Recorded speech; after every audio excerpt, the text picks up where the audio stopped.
साथियों, अभी मुझे सुबह सुबह पता चला कि रात महाबोधि टेम्पल के अंदर महाबोधि टेम्पल मुक्ति आंदोलन जो चलाया जा रहा है हमारे साथियों के द्वारा, वहां अनेकों हमारे बौद्ध भिक्षु भूख हड़ताल पर बैठे थे।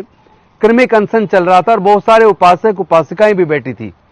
लेकिन कल रात आधी रात को बिहार सरकार के इशारे पर वहां के अधिकारी और पुलिस के कर्मचारी आए और बौद्ध भिक्षुओं को यह कहकर उठाकर ले गए कि आपका इलाज कराना, आपको हॉस्पिटल लेके जा रहे हैं, आपकी तबीयत बिगड़ रही है, और उनको ले जाकर वहां अस्पताल के अंदर पटक दिया। और अब जहां पर धरना चल रहा था महाबोधि टेम्पल के अंदर, उसको पूरी तरह बैरिकेडिंग करके सीआरपीएफ लगा दी गई है, जो मुझे सूचना मिली। यह बेहद दुख की बात है, क्योंकि बिहार सरकार अगर यह सोचती है कि महाबोधि टेम्पल के मुक्ति के आंदोलन को इस तरीके से कुत्सित मानसिकता के चलते इस तरह षड्यंत्र के माध्यम से वो रोक पाएगी, तो ये आपका सोचना गलत है। नीतीश कुमार जी, कम से कम मुझे आपसे तो ये उम्मीद नहीं थी। मैं उम्मीद करता हूं आप तुरंत इस पे कार्रवाई करेंगे और बीपी एक्ट 1949 एक्ट को तुरंत रिपील करेंगे।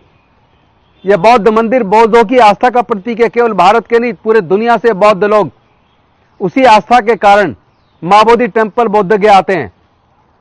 मैं आपसे पूछना चाहता हूं, आपकी आस्था आस्था है क्या? हमारी आस्था आस्था नहीं है? एक तरफ आपने बाबरी मस्जिद को यह कह के कि यहां रामलला आए थे और उस मंदिर को तोड़ने का, उस मस्जिद को तोड़कर मंदिर बनाने का आपने आंदोलन चलाया। यहां तक कि कोर्ट ने भी जो निर्णय दिया आस्था के आधार पर दे दिया, बिना किसी तथ्यों के, संविधान को ताक पे रखकर। लेकिन देश के सब लोग चुप रहे। आज पूरे देश के अंदर जितने भी 500 साल से पुराने मंदिर अगर उनमें खुदाई हो जाए, या जो मूर्तियां पुरानी, उनको अगर उनका वस्त्र उतारकर, उनका श्रृंगार हटाकर, उनके गहने हटाकर देखेंगे तो ज्यादातर में बुद्ध निकलेंगे। यहां तक कि अयोध्या के अंदर भी जो खुदाई हुई थी, उसमें खुदाई में जितने अवशेष मिले सारे अवशेष बौद्ध के थे। मथुरा के अंदर भी खुदाई में बौद्ध के अवशेष निकले हैं, जो वहां पर संग्रहालय कोई जाके देख सकता है। संग्रहालय के अंदर जो भी कुछ मथुरा में निकला खुदाई में, वो बुद्ध के अवशेष हैं। सारी दुनिया जानती है, म्यांमार से लेकर ईरान इराक तक जहां भी खुदाई होती है केवल बुद्ध निकलते हैं, पूरे सेंट्रल एशिया के अंदर। लेकिन आप एक केवल महाबोधि टेम्पल, उसका भी पूर्ण संचालन बौद्धों को देने की बजाय उसमें आधे लोग ब्राह्मण क्यों? क्या हमारी लड़ाई नाजायज दिखती है क्या?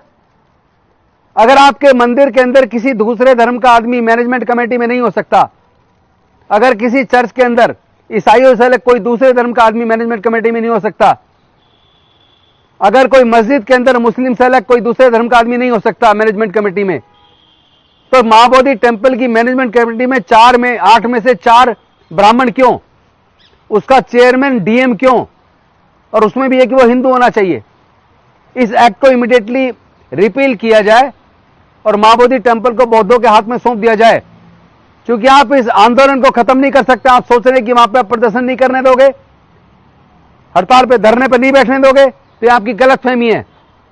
केवल बौद्ध गया में नहीं, पूरे देश के कोने कोने में आंदोलन चलेगा। आज भी पूरे देश के अनेकों जिलों में लोगों ने ज्ञापन दिया है।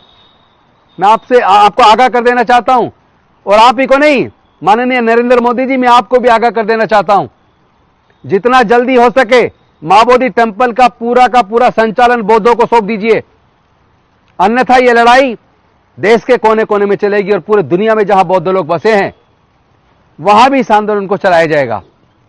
मैं जानता हूं आप डर की वजह से आपने किया है, क्योंकि अब ये संचालन का पूरा संचालन बौद्धों को मिले महाबोधि टेम्पल का। इसके लिए अमेरिका के अंदर भी, इंग्लैंड के अंदर भी और दूसरे देशों में भी आवाजें उठने लगी हैं, क्योंकि वहां भी अंबेडकरवादी बुद्धिस्ट लोग बड़ी मात्रा में भारत के लोग रहते हैं। वो लोग वहां आंदोलन चला रहे हैं और यहां हमारे बौद्ध भिक्षु और उपासक चला रहे हैं। आप सोच रहे हैं कि आप उनकी आवाज को दबा दोगे। आप सोच रहे हैं कि आपने रात को कोई बहुत बड़ा वीरता का काम कर दिया, आधी रात को बौद्ध भिक्षुओं को उठाकर अस्पताल में ले जाकर आपने पटक दिया। यह बर्दाश्तगी के काबिल बात नहीं है। इस लड़ाई को लड़ा जाएगा। मैं आपको चेतावनी देना चाहता हूं, जल्दी से जल्दी आप महाबोधि टेम्पल का पूर्ण संचालन बौद्धों को सौंप दीजिए और इस तरह धरने को रोकने की कोशिश अवैध तरीके से मत कीजिए। हम संवैधानिक तरीके से अपनी लड़ाई लड़ रहे हैं। हम लोग कोई औजार हथियार का इस्तेमाल नहीं कर रहे हैं, हम किसी को गाली नहीं दे रहे हैं, हम लोग बहुत शांतिपूर्वक तरीके से, संवैधानिक तरीके से अपना फंडामेंटल राइट का इस्तेमाल करके अपना आंदोलन चला रहे हैं। देश के कोने कोने में आंदोलन शुरू हो चुका है। कब तक रोकेंगे आप नहीं रोक पाएंगे। मैं फिर से दोहरा रहा हूं आपको, चेतावनी देते हुए, तुरंत संचालन बौद्धों को दीजिए, अदरवाइज महाबोधि टेम्पल का पूर्ण संचालन का यानी मुक्ति का आंदोलन बहुत तेज होने वाला है, देश के कोने कोने में होने वाला है। आप रोक नहीं पाएंगे, इतनी ताकत आपके पास नहीं कि आप रोक पाए। एक तरफ आस्था के नाम पे सुप्रीम कोर्ट जजमेंट दे देती है, आस्था के नाम पर आप जाने क्या क्या कर देते हैं, आस्था के नाम पर आप दंगे करा देते हैं, आस्था के नाम पे लोगों को मरवा देते हैं। तुम्हारी आस्था हमारी आस्था की कोई कीमत नहीं है, नहीं चलेगा ये। इस लड़ाई को हम लड़ेंगे।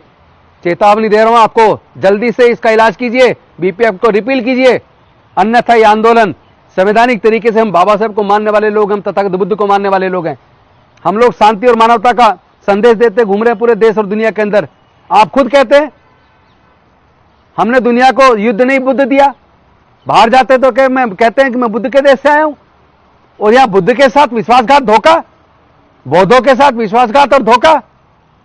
तुरंत आप बीपी एक्ट को रिपील कीजिए और महाबोधि टेम्पल का पूर्ण संचालन बौद्धों के हाथ में सौंपिए, वरना लड़ाई तो ये लंबी चलेगी और हम लड़ने के लिए तैयार हैं।